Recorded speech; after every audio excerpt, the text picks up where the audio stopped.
আসসালামু আলাইকুম। আমি মেহেদি নিউ ইয়র্কের ইউএসএ থেকে বলছি। আশা করি বাংলাদেশের সবাই ভালো আছেন।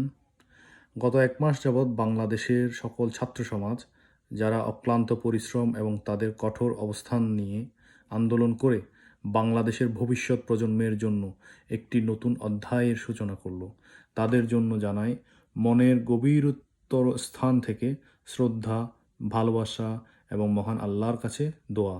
আর এই সংগ্রামে যারা শহীদ হয়েছেন তাদের জন্য জানাই গভীর শ্রদ্ধা, ভালোবাসা এবং মহান আল্লাহ যেন তাদের সবাইকে শহীদের মর্যাদা দান করেন এবং তাদের সকলের পরিবারকে সান্ত্বনা এবং মহান আল্লাহ যেন সর্বোত্তম প্রতিদান দেন।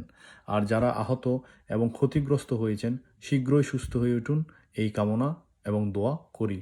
অতীতে যারা দেশের ক্ষতি করেছেন, বর্তমানে করছেন এবং ভবিষ্যতে করবেন বলে চিন্তা করছেন, তাদের জন্য শুধু এটুকুই বলবো, মহান আল্লাহ ছেড়ে দেন কিন্তু ছেড়ে দিবেন না। প্রতিটি সূক্ষ্ম বালিকণার হিসাব মহান আল্লাহ নেবেন। দয়া করে আল্লাহর বিচারকে ভয় করুন, কারণ মহান আল্লাহ সর্বশক্তিমান এবং সুবিচারক। বর্তমান রাষ্ট্রের যারা দায়িত্বে আছেন বা ভবিষ্যতে দায়িত্ব নেবেন, তাদের প্রতি আকুল আবেদন, সকল শহীদদের জন্য আপনারা সুষ্ঠু তদন্তের মাধ্যমে বিচার কার্যক্রম সম্পন্ন করবেন এবং যারা ক্ষতিগ্রস্ত হয়েছেন তাদের পরিবারের পাশে দাঁড়াবেন। মহান আল্লাহর কাছে এই প্রার্থনা করি, আমার দেশ নয়, আমাদের বাংলাদেশ আবার ঘুরে দাঁড়াবে, যেমনটি দাঁড়িয়েছিল 1952 সালের ভাষা আন্দোলনের মাধ্যমে, যেমনটি দাঁড়িয়েছিল 1971 সালের 30 লক্ষ শহীদের রক্তের বিনিময়ে স্বাধীনতা অর্জনের মাধ্যমে।